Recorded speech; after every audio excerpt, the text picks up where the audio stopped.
പുതിയൊരു വീഡിയോയിലേക്ക് എല്ലാവർക്കും സ്വാഗതം. അപ്പോൾ ഇന്നത്തെ വീഡിയോ എന്ന് പറയുന്നത് നാട്ടിൽ പോയി വന്നിട്ട് ശേഷമുള്ള കുക്കിങ്ങും ക്ലീനിങ്ങും ഒക്കെയാണ്. കുറേ നാളായി വീഡിയോസൊക്കെ ഇട്ടിട്ട്, അപ്പോൾ എല്ലാവരും സുഖമായിട്ട് സന്തോഷമായിട്ടൊക്കെ ഇരിക്കാമെന്ന് കരുതുന്നു. നമുക്ക് വീഡിയോയിലിട്ട് കിടക്കാം. അപ്പോൾ നമ്മൾ നാട്ടിലൊക്കെ പോയി വന്ന കേട്ടോ. അപ്പോൾ വന്ന് കയറിയ ഉടനെ ഉള്ള കാഴ്ചയാണിത്. ഈ പെട്ടികളൊക്കെ ഒന്ന് നീക്കി വെക്കണം.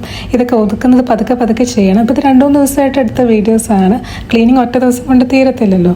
വന്ന പാടെ ഞാൻ എൻ്റെ ചെടികളൊക്കെ നോക്കുമായിരുന്നു. പക്ഷെ എൻ്റെ ചെടികളൊക്കെ നശിച്ചു കേട്ടോ. ഞാൻ കരുതി 2 ആഴ്ചത്തേക്കല്ലേ പോയേ, അപ്പം അധികം പ്രശ്നമൊന്നും പറ്റാറില്ല 2 ആഴ്ചത്തേക്ക് പോകുമ്പോൾ.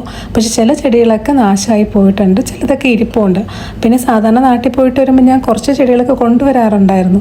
ഇപ്രാവശ്യം അതങ്ങ് വിട്ടേ പോയി. ഞാൻ ഇടയ്ക്കൊന്ന് ഓർത്ത് എടുക്കണമെന്ന്, പക്ഷെ പിന്നീട് അങ്ങ് മറന്നു. ഞാൻ ചെറിയ തണ്ടൊക്കെ മുറിച്ചിട്ട് വരാറുണ്ട്, ചെറിയ വേരോട് കൂടിയൊക്കെ മണ്ണില്ലാത്ത രീതിയിൽ ടിഷ്യൂ ഒക്കെ വെച്ചിട്ടാണ് കൊണ്ടുവരാറ്. പക്ഷെ ഇപ്രാവശ്യം മറന്നുപോയി. വന്ന് കയറിയപ്പോഴാണ് കാണുന്ന ഈ സ്ലാബ് മൊത്തം മണ്ണ്, ഒരു കൈവരിയായിട്ടൊരു അറ്റത്ത് അങ്ങനെ മണ്ണ് അടിഞ്ഞ് കിടക്കുവാണ്. അപ്പോൾ അതൊക്കെ ക്ലീൻ ചെയ്തതിന് ശേഷം അവിടെയൊക്കെ തുടച്ച് പാത്രങ്ങളൊക്കെ, മുകളിലിരുന്ന പാത്രങ്ങളിലൊക്കെ എന്തായാലും ചെറിയ ചെറിയ പൊടികളുണ്ട്. അപ്പോൾ അതൊക്കെ ഒന്ന് കഴുകി ഒതുക്കുവാണ്. എങ്കിലും നമുക്ക് അടുത്തിന് യൂസ് ചെയ്ത് തുടങ്ങാൻ പറ്റത്തുള്ളൂ. അപ്പോൾ ഒരറ്റത്തുനിന്ന് ഞാനതെല്ലാം ക്ലീൻ ചെയ്തെടുക്കുവാണ്. നമ്മൾ രാവിലെ തിരിച്ചതാണ്. ഇപ്പോൾ ഇതാ വൈകിട്ടായി എത്തിയപ്പോൾ, ഒരു 6:30 ഇവിടെ എത്തിയപ്പോൾ.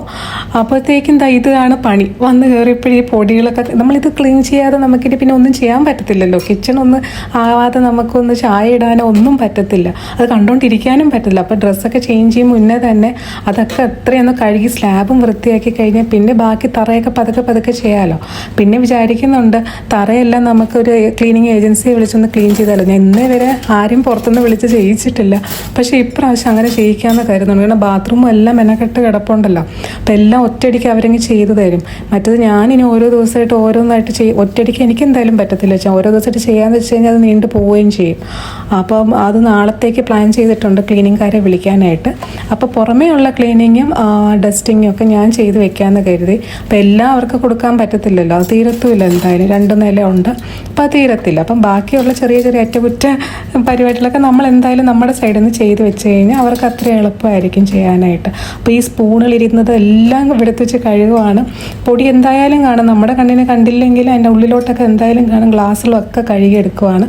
ഇത് ഉള്ളിൽ വെച്ചിരുന്ന പാത്രങ്ങൾക്ക് വലിയ കുഴപ്പമില്ല ഡ്രോയേഴ്സിൻ്റെ അകത്തൊന്നും. പക്ഷേ ഈ പുറത്ത് സ്ലാബിലിരുന്നതിനാണ് ഇത്രയും പൊടിയും. പക്ഷേ ഞാൻ ജനലൊക്കെ നല്ലോണം ക്ലിപ്പിട്ട് അടച്ചിട്ടാണ് ഇപ്രാവശ്യം പോയത്. കഴിഞ്ഞ പ്രാവശ്യം പൊടി ഉണ്ടായിരുന്നുണ്ട്, എന്നാലും കാര്യമൊന്നും ഉണ്ടായില്ല, നല്ല പൊടി തന്നെയാണ്. പിന്നെ അതെല്ലാം നല്ല തുടച്ച് വൃത്തിയാക്കി ശേഷമാണ് ഞാൻ ഒരു ചായയൊക്കെ ഇട്ട് കുടിച്ചതായിരുന്നു. അങ്ങനെ പാത്രങ്ങളൊക്കെ ഏതാണ്ട് കഴുകി ഒതുക്കി കഴിഞ്ഞ് എന്നിട്ട് വേണം ഇനി സ്ലാബിലൊക്കെ തുടച്ചെടുക്കാനായിട്ട്.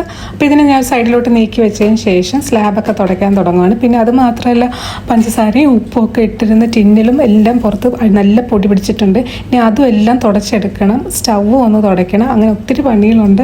ഇത് പോയിട്ടാണ് നമുക്കിനി നമ്മുടെ ലഗേജ് എല്ലാം തുറക്കണം, അത് ക്ലീൻ ചെയ്യണം, അതിൽ ഫ്രിഡ്ജിൽ വെക്കണം. ചിപ്സുകളൊക്കെ ഒത്തിരി കൊണ്ടുവരും, അതൊക്കെ ഒന്ന് റീഅറേഞ്ച് ചെയ്ത് വെക്കണം. പിന്നെ ഇവിടെ പലർക്കും കൊടുക്കാനായിട്ട് ചെറിയ ഗിഫ്റ്റ്സ് മേടിക്കും, അതെല്ലാം ഒന്ന് സെഗ്രിഗേറ്റ് ചെയ്ത് മാറ്റി വെക്കണം. കഴുകാനുള്ള തുണി കുറേ ലോഡ് വരും. ഇവിടെ ഓൾറെഡി ഉണ്ട്, കിടപ്പുണ്ട്, അതും കഴുകാൻ ഇടണം. അങ്ങനെ ഒത്തിരി പണികളുണ്ട്. നമ്മളിപ്പോൾ ഒരു ഫ്രൈഡേ ആണ് എത്തിയത്. അപ്പോൾ സാറ്റർഡേ സൺഡേ ഉണ്ട്, മോനും പോണ്ട്, ഹസ്ബൻഡും പോണ്ട്. പിന്നെ എല്ലാവരും കൂടെയൊക്കെ കുറച്ച് ചെയ്യുമ്പോൾ അങ്ങ് തീരും.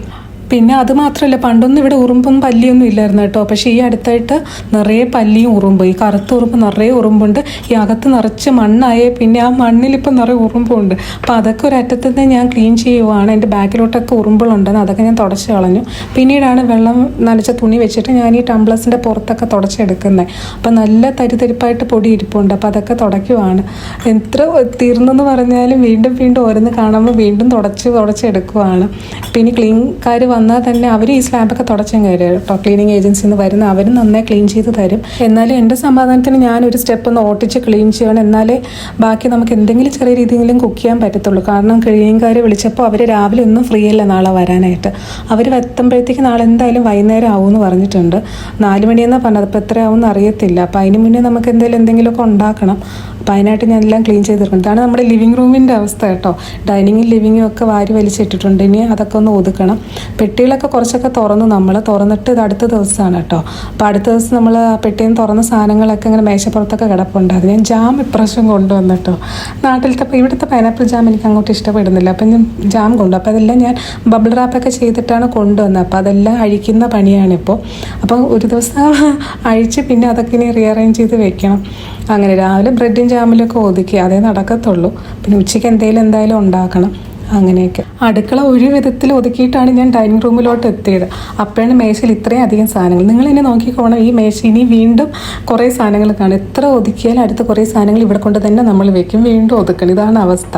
ഇത് പോയിട്ട് ഞാൻ രാവിലെ ഒരു സ്റ്റെപ്പ് തുണി കഴുകാൻ ഇട്ടിട്ടുണ്ട്. ഓൾറെഡി കഴുകിയ തുണി മടക്കാനും ഇരിപ്പുണ്ട്. ഇതെൻ്റെ സ്ഥിരം ഉള്ളതാണ്. അതിനെങ്കിലും ഒന്ന് മടി കൂടാതെ ചെയ്യണമെന്നാണ് വിചാരിക്കുന്നത്. പക്ഷെ നടക്കുന്നില്ല, എന്ത് ചെയ്യാനാണ്. അങ്ങനെ നോക്കിയപ്പോഴാണ് മേശയിൽ നിറയെ പൊടി, ബ്രെഡിൻ്റെ പൊടി, ആ പൊടി ഈ പൊടി എന്ന് പറഞ്ഞാൽ അത് തുടച്ചു. പിന്നെ നോക്കിയപ്പോൾ ലിവിങ് റൂമിൻ്റെ മേശയിൽ അതുകൊണ്ട് ഒരു കുന്ന് സാധനം. നമ്മളിതൊക്കെ മേടിച്ച് ഗിഫ്റ്റ് കൊടുക്കാനായിട്ട് മേടിച്ച കുറച്ച് സാധനങ്ങളൊക്കെ ആവും. അതൊക്കെ മാറ്റുകയാണ്. പിന്നെ എല്ലാം ഓരോരോ കവറിൽ കെട്ടിക്കൊണ്ട് വന്ന് ഇത് എടുത്തുകൊണ്ട് പോവുകയാണ്. പിന്നെ ഞാൻ ഒരു ടപ്പയ്ക്കകത്ത് കുറേ സാധനങ്ങൾ ഇട്ട് വെച്ചിട്ടുണ്ട്, സ്നാക്സ് ഐറ്റം. അതെല്ലാം എന്താ ഇവിടെ നിന്ന് അറേഞ്ച് ചെയ്ത് വെച്ചിട്ട് ഇത് തന്നെ ഞാൻ സ്റ്റോർ റൂമിൽ കൊണ്ട് വയ്ക്കുകയാണ്. പിന്നെ നോക്കിയപ്പോൾ നിറയെ ഷൂസും ചപ്പലും എല്ലാം നമ്മൾ വന്ന് കയറിയ പാട് അവിടെ ഇട്ടിട്ടുണ്ടായിരുന്നു. അതെല്ലാം എടുത്ത് വെക്കണം. അതിൻ്റെ സോക്സുകളൊക്കെ കഴുകാൻ ഇടണം. അങ്ങനെ ആ പണിയിൽ ഒന്ന് തൊട്ട് 2-3 ദിവസത്തേക്ക് ഇനി ഇത് തന്നെയാണ്. വന്നതിൻ്റെ യാത്രയുടെ ക്ഷീണം വേറെ ഉണ്ട്. അതൊക്കെ പോയിട്ടാണ് ഈ പണികൾ. പിന്നെ എനിക്ക് നല്ല വിഷമമുണ്ട്. ചെടികളൊക്കെ ഏതാണ്ട് പോയി കിട്ടി. ഇനി ഒന്നേന്ന് ചെടികളൊക്കെ ഉണ്ടാക്കി എടുക്കണം, ഇൻഡോർ പ്ലാന്റ്സ് ആണെങ്കിൽ പോലും. പിന്നെ ഉള്ളതൊക്കെ ഒന്ന് വെട്ടിയെടുത്തൊക്കെ ശരിയാക്കണമെന്നുണ്ട്. വെള്ളമൊക്കെ ഏതാണ്ട് വറ്റി. വെള്ളത്തിൽ വെച്ചാലേ പിന്നെ ഇരിക്കുന്നുള്ളൂ. മറ്റേ മണ്ണിലുള്ളതൊക്കെ ഓൾമോസ്റ്റ് പോയി. അങ്ങനെ അപ്പം വെള്ളമൊക്കെ റീഫിൽ ചെയ്ത് കൊടുത്തു. പിന്നെ കരിഞ്ഞതൊക്കെ ഞാൻ വെട്ടുന്നുണ്ട്. അത് മാത്രമല്ല, നമ്മൾ ഈ ടംബ്ലേഴ്സൊക്കെ ഒന്ന് നല്ല കഴുകി പുതിയ വെള്ളം ചേർത്തിട്ട് ചെറിയ രീതിയിലെങ്കിലും ഫെർട്ടിലൈസർ ഇട്ട് കൊടുത്താലേ ഇനി നന്നായി വരത്തുള്ളൂ. അപ്പോൾ ഈ വെട്ടുന്നത് കണ്ടോ, ആ ചെടിയിൽ നിറയെ മണി പ്ലാന്റ് നിന്നതാണ്. അതെല്ലാം കരിഞ്ഞ് തരിപ്പണമായി. അപ്പോൾ അത് മാക്സിമം നല്ലതൊക്കെ നിർത്തി ബാക്കിയൊക്കെ വെട്ടിക്കളയുവാണ്. പിന്നെ ഇപ്പോൾ കാണുന്ന ആ ചെടി അത്രയൊന്നും പോയിട്ടില്ല, കുറച്ചേ ഉണ്ടായിരുന്നുള്ളൂ മോശമായിട്ട്. ബാക്കിയൊക്കെ ഓക്കെയാണ്. പിന്നെ കുഴപ്പമില്ല. ഞാൻ പിന്നെ ഇതൊന്നും വാങ്ങിച്ചല്ലാത്തോണ്ടൊരു സമാധാനം. പണ്ട് അങ്ങനെയല്ല, കുറേ ചെടികൾ ഞാൻ പൈസ കൊടുത്ത് മേടിക്കും, എല്ലാ അവധിക്കും അത് നശിച്ചു പോകും. പിന്നെ റിലേറ്റീവിൻ്റെ വീട്ടിൽ കൊണ്ട് പണ്ട് വെക്കാറുണ്ടായിരുന്നു. ഇപ്രാവശ്യം 2 പ്രാവശ്യമായിട്ട് ഞാൻ വെക്കാറില്ല. ഇത് കണ്ടില്ല, ബോട്ടിലിരുന്ന് ആകെ ചീഞ്ഞ് നാശമായി. ബോട്ടിലും കൂടെ പായലും ഒടിച്ചു. അതാണ് ഇപ്പോഴത്തെ അവസ്ഥ. പിന്നെ ഇതാ തുണി കഴുകി ഇടുവാണ്. ഇത് തന്നെയാണ് ഇനി 2 ദിവസത്തേക്കുള്ള 2 നേരമെങ്കിലും തുണി കഴുകാൻ കാണും. അപ്പോൾ അത് കഴുകിയിട്ട് കഴിഞ്ഞാൽ അത് ഉണങ്ങിയെടുത്ത് അത്രയും സമാധാനം. ഇപ്പോൾ വെളിയിലത്തെ അവസ്ഥ ഇതാണ്, നല്ല ചൂടാണ്. എൻ്റെ ആ വെളിയിലത്തെ പൂച്ചെടികളെല്ലാം പോയി, കരിവേപ്പില മാത്രമേ ഇനിയുള്ളൂ. അപ്പോൾ ഇത് വീണ്ടും അടുത്ത ദിവസമാണ് കേട്ടോ. അപ്പോൾ ഞാൻ വാട്ടർ ബോട്ടിൽ നല്ല ചൂടായത് കാരണം നല്ല നമുക്ക് വെള്ളദാഹവും ഉണ്ട്. എത്ര കുടിച്ചാലും കുടിക്കാത്ത പോലെയാണ്. അപ്പോൾ ബോട്ടിലൊക്കെ ഫില്ല് ചെയ്ത് ഐസ് ക്യൂബൊക്കെ ഇപ്പം നല്ല ചിലവാണ്. എല്ലാവർക്കും ഐസ് വാട്ടർ ഉണ്ട്. ഞാൻ പണ്ട് ഐസ് വാട്ടർ കുടിക്കാത്ത ആളായിരുന്നു. പക്ഷേ എനിക്കിപ്പോൾ ഐസ് വാട്ടർ തന്നെ വേണം. അപ്പോൾ അതൊക്കെ ഫില്ല് ചെയ്ത് വെക്കുവാണ്. പിന്നെ ഞാൻ നേരത്തെ പറഞ്ഞിട്ടുണ്ടല്ലോ, ക്ലീനിങ്കാർ വരുന്ന അവർ വന്ന് നല്ല ക്ലീൻ ചെയ്ത് തന്നിട്ട് പോയി. അപ്പോൾ അവർ ഈ പൊസിഷനൊക്കെ മാറ്റി കേട്ടോ, ഞാൻ വെച്ചിരുന്നതൊക്കെ. അപ്പോൾ അതൊക്കെ ഞാൻ ഒന്ന് റീഅറേഞ്ച് ചെയ്ത് എൻ്റെ ഇഷ്ടത്തിന് വെക്കുകയാണ്. പഴയതുപോലെ തന്നെ വെക്കുവാണ്. അവരിതെല്ലാം മാറ്റി ഓരോന്നായിട്ട് എടുത്ത് തുടച്ച് തന്നു കേട്ടോ. നല്ല വൃത്തിക്ക് തന്നെ ചെയ്തു തന്നു. 2 നിലയും ചെയ്തു തന്നു. പിന്നെ അവർ 3 മണിക്കൂറാണ് ചെയ്തത്, 2 പേര് വന്നിട്ട്. കാരണം സാധാരണ അത്രയും നേരം നിൽക്കേണ്ട ആവശ്യമില്ല. പക്ഷേ ഇതിപ്പോൾ ഞാൻ കുറേ നാളത്തേക്ക് കൂടി വിളിച്ചത് കൊണ്ട് ഞാൻ വിചാരിച്ചു ചെയ്തോട്ടെ, ചെയ്യുമ്പോൾ വൃത്തിക്ക് തന്നെ ചെയ്തോട്ടെ എന്ന് വിചാരിച്ചു. ഇനിയും നമുക്ക് 2 റൂം, വാഷിംഗ് മെഷീൻ റൂമും അടുത്തൊരു കോറിഡോറും ബാക്കി ഉണ്ടായിരുന്നു. അപ്പോഴത്തേക്ക് സമയം തീർന്നു. ഇനി നിൽക്കുവാണെങ്കിൽ നമ്മൾ എക്സ്ട്രാ പേ ചെയ്യണം. പിന്നെ ഞാൻ വെച്ചാൽ അത് 2 ചെറിയ റൂമാണല്ലോ, എനിക്ക് നോക്കാമെന്നുള്ളത് ഉള്ളൂ വെച്ചിട്ട് നിർത്താം മതിയെന്ന് പറഞ്ഞു. അവരും അപ്പോഴത്തേക്ക് നിർത്തി. അവർക്കിനി വേറെ വീട് കാണും ക്ലീൻ ചെയ്യാനായിട്ട്. അങ്ങനെയായിരുന്നു. അപ്പോൾ ഇനി ബാക്കിയെല്ലാം നമ്മൾ ബാക്ക് ടു റൊട്ടീനാണ്. അപ്പോൾ ഫ്രിഡ്ജിൽ നിന്ന് ഫ്രീസറിൽ നിന്നൊക്കെ വെക്കേണ്ടതൊക്കെ വെളിയെടുത്ത് വെച്ച് ഇന്ന് ഉച്ചത്തെ കുക്കിങ്ങിലോട്ട് തുടങ്ങുവാണ്. അപ്പോൾ നമ്മൾ വന്നതിൻ്റെ അടുത്ത ദിവസം തന്നെ അത്യാവശ്യം വേണ്ട പാലും സാധനങ്ങളും നമ്മൾ ഓൺലൈൻ മേടിച്ചു. അത് കഴിഞ്ഞിട്ട് വീണ്ടും ലുലുപ്പേ നമുക്കല്ലാതെ മീനൊക്കെ ഓൺലൈൻ കിട്ടുന്നതിനെക്കാട്ടും പോയി മേടിക്കുന്നതിനാണല്ലോ നല്ലത്. ബാക്കിയുള്ള സാധനങ്ങളെല്ലാം പോയി മേടിച്ചു. അങ്ങനെ എല്ലാം ഫില്ല് ചെയ്തു. വെജിറ്റബിൾസും ഫ്രൂട്ട്സും പാലും മീനും ഒക്കെ മേടിച്ചു. എന്നാലും ഈ ആഴ്ച ഓടത്തുള്ളൂ. അപ്പോൾ അതെല്ലാം ഉണ്ടാക്കുകയാണ്. ഇന്ന് ഒരു മീൻ എന്തായാലും വേണം. കാരണം 2 ദിവസം പുറത്തുനിന്നൊക്കെ കഴിച്ച് ആകെ ഒരു സുഖമില്ല. അപ്പോൾ കരുതി ഫിഷും ഫ്രൈ ചെയ്ത്, മോന് എന്തായാലും ഫിഷ് കഴിക്കത്തില്ലല്ലോ. അപ്പോൾ പിന്നെ പൊട്ടറ്റോ മെഴുക്ക് വരട്ടുമല്ലോ, അതും ഉണ്ടാക്കാമെന്നൊക്കെ വിചാരിക്കുന്നു. അങ്ങനെ ഓരോന്നായിട്ട് ചെയ്യുവാണ്. അപ്പോൾ ഇനി നിങ്ങൾ ബാക്കി കണ്ടു നോക്കുക. ലഞ്ച് പ്രിപ്പറേഷനിലാണ്. പിന്നെ ഞാൻ മീനിൻ്റെ കൂടെ ചിക്കനും കൂടെ പുറത്തെടുത്ത് വെച്ചിട്ടുണ്ട്. കാരണം അറിയാം, ഞാനിപ്പോൾ ഒരു ട്രെയിനിയായിട്ട് പോകുന്നുണ്ട് കേട്ടോ. അപ്പം ഇനി അങ്ങോട്ട് വീക്ക് ഡേയ്സ് എനിക്ക് കുക്ക് ചെയ്യാൻ ഇച്ചിരി പാടാണ്. അപ്പോൾ നേരത്തെ ഞാൻ കുറച്ചൊക്കെ ചെയ്ത് വെക്കാറുണ്ട്. അപ്പോൾ ട്രെയിനായിട്ട് പോയി തുടങ്ങിയിട്ട് ഒരാഴ്ച കുറച്ച് നാളാവുന്നതേ ഉള്ളൂ. അപ്പോൾ അത് സാധാരണ 3 മാസത്തെ ട്രെയിനിങ് ആണ്. അതായത് നമുക്കൊരു എക്സ്പീരിയൻസും പിന്നെ റെസ്യൂമിൽ ആഡായ കിട്ടിയ ജോലി എവിടെയെങ്കിലും, അത്രയേ ഉള്ളൂ. പക്ഷെ ഞാനിത് പ്രതീക്ഷിക്കുന്നില്ല. കാരണം ഞാനിത് 3ാമത്തെ പ്രാവശ്യമാണ് ട്രെയിനിങ്ങിന് പോകുന്നത്. ഇതിന് മുന്നേ 2 വർഷം മുന്നേ പോയിട്ടുണ്ട്. അതിൻ്റെ ഇടയ്ക്ക് വെച്ച് ഒരെണ്ണം പോയിട്ടുണ്ട്. അപ്പോൾ എല്ലാം നമുക്കൊരു 3 മാസം കാലാവധിയാണ് അവർ തരുന്നത്. അത് കഴിഞ്ഞ് അവർ അടുത്ത ബാച്ച് ആരെങ്കിലും എടുക്കും ഇതുപോലെ ട്രെയിനിയായിട്ട്. അപ്പോൾ ആരെങ്കിലും ലീവിന് പോകുമ്പോഴോ അവർക്ക് എന്തെങ്കിലും എക്സ്ട്രാ വർക്കുകൾ തീർക്കേണ്ടി വരുമ്പോഴോ അങ്ങനെ നമുക്ക് അല്ലറ ചില്ലറ ജോലികൾ ചെയ്ത് തരാനായിട്ട് 2-3 നേരം ഇങ്ങനെ ഇരുത്തിയേക്കും. അങ്ങനത്തെ പണികൾ, അറ്റകുറ്റ പണികളാണ് എക്സലിൽ ചെയ്യാനുള്ളത്. അപ്പോൾ ഞാൻ കരുതി എന്തായാലും വീട്ടിൽ വെറുതെ ഇരിക്കും സാധിക്കുമല്ലോ എന്ന് കരുതി പോകുന്നതാണ്. അപ്പോൾ ഒരു പ്രതീക്ഷയും ഞാൻ വെക്കുന്നില്ല ജോലി കിട്ടുക. കാരണം ഇതൊരു പ്രത്യേകിച്ചൊരു പണിയെന്ന് പറയാനില്ല. എക്സലിൽ ചെറിയ ചെറിയ മാറ്റങ്ങൾ അവർ ചെയ്യുന്നതിൻ്റെ ഒരു പാർട്ട് നമുക്ക് തരും, അത്രയേ ഉള്ളൂ. അപ്പോൾ എന്താ ഏതാന്നൊക്കെ ഞാൻ പിന്നീട് പറയാം. അപ്പോൾ ഇത് എത്രത്തോളം 3 മാസം പോയിട്ട് പിന്നെ നമുക്ക് എന്താണെന്ന് വെച്ചാൽ തീരുമാനിക്കാൻ തോന്നുന്നു. നമുക്ക് വേണമെങ്കിൽ നിർത്താം, അല്ലെങ്കിൽ അവർ അടുത്ത ആളെ വേറെ എടുക്കും. അങ്ങനെ എൻ്റെ ലഞ്ചൊക്കെ ഇതായി. വിശാലമായ ലഞ്ചായിരുന്നു. ഇതിപ്പോൾ ഞാൻ കുറച്ച് 2 ദിവസത്തേക്ക് എന്തായാലും ഈ ലഞ്ച് ഓടും. പിന്നെ ചിക്കനും ഞാൻ എന്തെങ്കിലും വേവിച്ച് വെച്ച് കഴിഞ്ഞാൽ ഫ്രൈഡ് റൈസ് ഉണ്ടാക്കാമല്ലോ ഇടയ്ക്ക്. അപ്പോൾ ഇടയ്ക്ക് ഫ്രൈഡ് റൈസ് ഞാൻ കൊണ്ടുപോകാറുണ്ട് ട്രെയിനിൽ.